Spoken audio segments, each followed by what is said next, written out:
Professor Deepti, एक बॉलीवुड की movie में है कि दोस्त अगर खुद से अच्छा करने लग जाए तो दुख होता है, मतलब दोस्त अच्छा करे तो अच्छा लगता है, लेकिन दोस्त खुद से अच्छा करने लग जाए तो दुख होने लगता है। तो ट्रम्प को कहीं यही फोमो तो नहीं हो रहा है?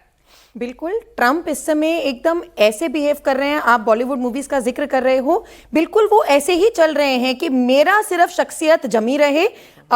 येड़ा खा के पेड़ा वाली बात जो अभी भी हम कर रहे थे, वो सोच रहा है कि पूरी दुनिया पे गुंडागर्दी ऐसे जमा के मैं उनसे ले लूंगा। मैं इसमें शुरुआत करूंगी, एक हमारे बहुत पुराने वेदों में ये कहा जाता है, व्यवहारेण मित्राणि जयन्ते रिपवस्थता। मतलब इसका ये कि अपने व्यवहार से ही अपने मित्र और अपने रिपु, अपने शत्रु बनते हैं।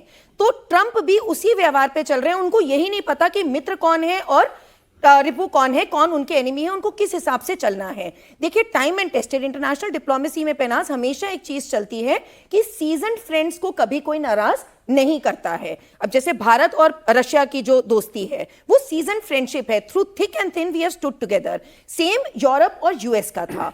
तो ट्रंप ने पिछले साल से बार बार हर देश पे कुछ ना कुछ करने की पहल करी, लेकिन अब तो वो अपने दोस्तों के खिलाफ ही करना शुरू हो गया है।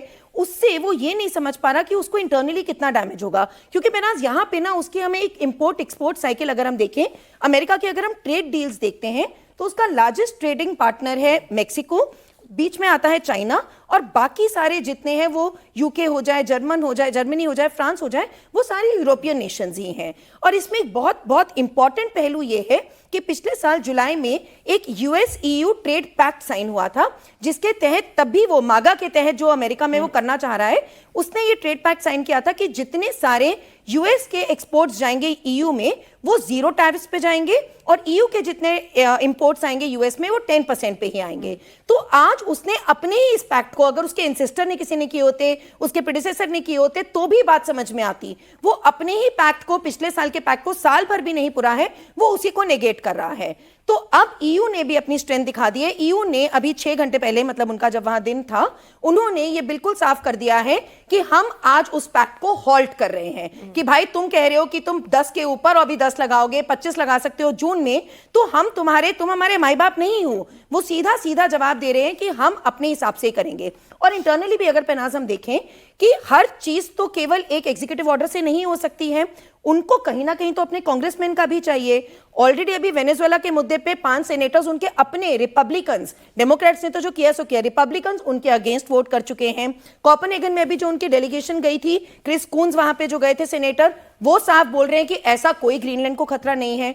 तो सीधा तुम्हें सिर्फ चाहिए वहां का रिसोर्सेस, वहां के रेयर अर्थ मिनरल्स, ताकि चाइना पे तुम्हारी डिपेंडेंस कम हो। और मैं कहूंगी बेतुकी हरकत करें, यहाँ पे 2 सेकंड के लिए बस खत्म करूंगी कि यहाँ उन्होंने अगर चाहबार पोर्ट बंद किया है ईरान के उसके चलते, उससे वो किसको फ्यूल दे रहे हैं? वो बिल्कुल ग्वादर पोर्ट जो है चाइना की और ज्यादा उसमें हेजिमोनी को वो बढ़ा रहे हैं।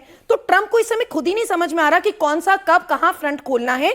और इस समय भारत हो चाहे यूरोपियन यूनियन हो, बहुत बढ़िया तरीके से, बहुत सटल तरीके से उनका जवाब दे रही है। इसको भी एंड में यही कहूंगी, एक और हमारी संस्कृत की श्लोक है, शठे शाट्यम समाचरेत, ठग के साथ ठग की तरह ही व्यवहार करना ही हमारे लिए सफल स्ट्रैटेजी है। और यही यूरोपियन नेशन दिखा रहे हैं कि भैया तुम ठग की तरह व्यवहार करोगे तो हम ठग की तरह ही तुम्हारे साथ व्यवहार करेंगे। तो ट्रंप को उन्हीं की भाषा में जवाब दो तभी उनको समझ में आता है। लेकिन ये तो रहे सारे फाइनेंशियल और अगर बिजनेस इंटरेस्ट की हम बात करें, अपनी प्रभुता स्थापित करने की बात करें, लेकिन क्या ये जो स्थितियां बन रही हैं एनडी दुबे सर, क्या ये स्थितियां जो हैं वो एक वॉर को भी क्रिएट कर सकती हैं? फाइनेंशियल वॉर तो चलिए चल रहा है अलग से, लेकिन जब आप इस तरह से नाटो टूटेगा, जाहिर सी बात है कि फिर रूस वाला विंग, चीन वाला विंग वो मजबूत होगा।